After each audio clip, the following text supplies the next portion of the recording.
a primeira missão que você fez, ou que você, né, ajudou a trabalhar nas missões, você sentiu completa? Você sentiu no seu lugar? Falar, é aqui, me sinto bem, agora eu entendo que realmente aquela palavra que me deram, que era aqui que eu iria começar, que eu tinha um chamado, você se reconheceu ali? Ou você, a princípio, se sentiu fora do lugar, despreparada ou incapacitada? Olha, a primeira coisa eu fui andando, sabe quando Ruth, ela foi reconhecendo o que Deus queria para ela? Uhum. Então Ruth, eu gosto muito de olhar para esse lado de Ruth. Ruth, ela ficava nas bordas do campo de Boaz. Então ela ficava colhendo ali o que era de direito, de viúva, de Uhum. órfão, enfim, de todos os desfavorecidos. Mal sabia Ruth que aquele campo ia ser dela. Ela estava nas bordas do campo, Sim. ela ia se casar com Boaz e aquele campo ia ser dela. Sim. Então, em missões, eu comecei pelas bordas, como eu disse, como tradutora. E eu já feliz e contente com as bordas, Sim. mal sabendo que o que ele queria mesmo é que eu fosse para o campo, para os países perseguidos, Sim. os países mais difíceis. E aí, eu estava conversando na hora do almoço, eu estava falando que como que é interessante. Eu, fora de missões, eu sou meio assim, para comer eu sou difícil, né? Não é tudo que eu como, não gosto de andar descalça. Uhum. Tem o meu jeito, cada um tem o seu jeito, né? Uhum. E eu tenho o meu jeito. Agora, quando eu vou para missões, Karina, é o meu mundo. Na Índia, ando descalça numa boa, lá na África, mas feliz e contente. Uhum. Não é assim, não, aqui eu tenho que... Tiro o sapato, é para andar descalço, é para andar descalço. É para comer, é para comer. Aí eu brinco, né, com todo mundo que é como que quando a gente coloca o telefone da gente assim, missões, avião, modo avião. Sim, modo missões. É modo missões, eu sou outra em modo missões. Eu enfrento todo e qualquer tipo de dificuldade, durmo em colchão de buraco lá nas guest houses, porque eu gosto muito de ir para a Jordânia, para os refugiados sírios, iraquianos. Então, eu estou ali é a minha praia. Aí eu vejo, eu nasci para isso, eu nasci para ensinar, eu nasci para falar da volta de Cristo, eu nasci para ensinar as pessoas que você tem emoções e não é pecado você dizer que está triste, que está ansioso. Jesus, ele fala de ansiedade, Jesus fala de depressão. Grandes homens de Deus tiveram problemas emocionais. Então, para ir. Aí eu me sinto completa, eu me sinto realmente... faz sentido minha vida, né? Sim. Faz sentido, só não esperava enfrentar o câncer. Então, e durante essa caminhada, o momento mais difícil para você foi o momento da perda da sua irmã, da sua melhor amiga e companheira de jornada, de caminhada cristã, a própria doença, da depressão, do câncer, ou foram todos momentos difíceis que o Senhor foi te fortalecendo para passar para o próximo? Como você encara hoje, olhando tudo isso? Eu levo grupos para Israel, como eu estava falando para você. E uma das coisas que eu mais gosto de ensinar é sobre o processo das olivas. Quando eu vejo a minha vida por aí, e que é a tua vida, é a nossa vida. Ensinam, eu acho que não preparam as pessoas para a vida. Está faltando um pouquinho disso no púlpito. Sim. Então, o nosso processo, eu me senti igual às olivas. O primeiro processo da oliva é ser sacudido. Então, todas as minhas estruturas, aquilo que eu acreditava, aquilo que eu me sentia confortável, foi abalado quando eu aceitei Jesus. Perdi amigos, era vergonha no meu bairro, aqui em São Paulo, ser crente naquela época. Era vergonha. Então, eu perdi amigos. Eu estudava em colégio de freira, e 13 anos, e ali eu era zombaria. Então, eu enfrentei minha vida foi sacudida, não foi confortável aceitar Jesus. Não foi um mar de rosas aceitar Jesus. Então, primeiro processo. Segundo processo, você é levado para aquela moenda em que aquela roda passa por cima das olivas. Ali está só separando o caroço tirando o caroço da oliva, fica um bagaço. A primeira vez que eu vi isso, eu falei assim, tem muita gente que desiste e fica um bagaço na vida.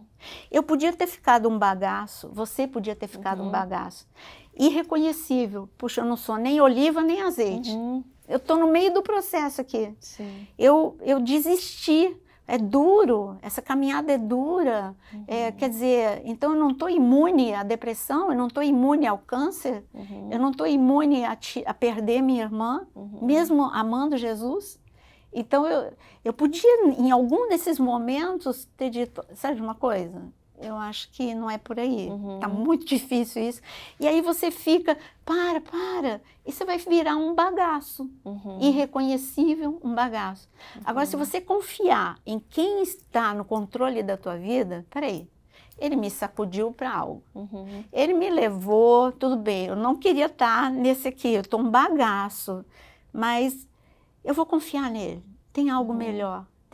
Vai acontecer alguma coisa. Aquele chamado lá dos meus 13 anos, vai acontecer. Eu não sei, parece que tudo é ao contrário, está parecendo a vida de José, tudo ao contrário do que ele me disse lá atrás. Mas eu vou confiar na mão dele. Foi isso, Karina, eu falei, confio. E me abandonei nesse confiar. E foi nesse confiar que o outro processo é pegar aquele bagaço, pôr um cesto de tâmara em cima do outro, cheio daqueles bagaços, e aí vem o Getsemane, que é aquela prensa, mas sai aquele óleo. Eu sempre digo para todo mundo, se você admira uma pessoa, pergunta qual é a tua história. Não fala, eu quero essa unção, eu quero ir. Fala assim, qual é a tua história? Sempre por detrás de um chamado, de alguém que você admira, tem uma história. Tem uma história de um processo. Tem se usado muito nessa linguagem mais coach, processo. Eu não estou usando essa linguagem. Estou falando do processo da oliva para o azeite, né? Que é a nossa vida. Sim. Então, eu não esperava passar por tudo isso. A menina de 13 anos esperava uma vida com Deus cuidando. Agora vai ser tudo diferente. Eu vou ser amada, eu não me senti amada. Eu vou ser aceita. Eu vou, daqui a pouco eu vou estar em missões e vai dar tudo certo. E não foi assim. Você pensava, você se sentia decepcionada por ter que encarar tudo isso? Era um misto de decepção com entrega, confiança. Estou decepcionada, mas não sei o que fazer, então vou confiar. Como que foi? Ou tinham pessoas que estavam ali também te ajudando, olha, você está passando por isso agora, mas pessoas que já vivenciaram algo que você tivesse passado, porque eu aprendi muito, eu falo que o Senhor foi me mostrando pessoas no meu caminho e eu sempre tive essa curiosidade de aprender com a vida dos outros, que eu falo que nem tudo a gente precisa passar, né? A gente fala, vou aprender com o que eu passar, mas tem coisas que a gente pode evitar também passar, aprendendo com a história bíblica, aprendendo com a vida de outras pessoas, né? O que evitar. Ali você tinha pessoas que foram te ajudando também, ou era você sozinha com Deus nesse processo? Essa que foi uma parte dura, porque, por exemplo, há 30 anos atrás, você fala, eu já sou avó de um menino de 15 anos. Então, há 30 anos atrás, você falar de depressão, era a mesma coisa que dizer você abandonou Jesus e você não tem fé. Eu não tive quem me ajudasse. A despeito eu tive o meu pastor que acreditou de uma forma sobrenatural, mas ele não me ensinou a lidar com os traumas que estavam ali e com os meus limites emocionais. Sim. Eu tive que aprender na Bíblia e com Deus.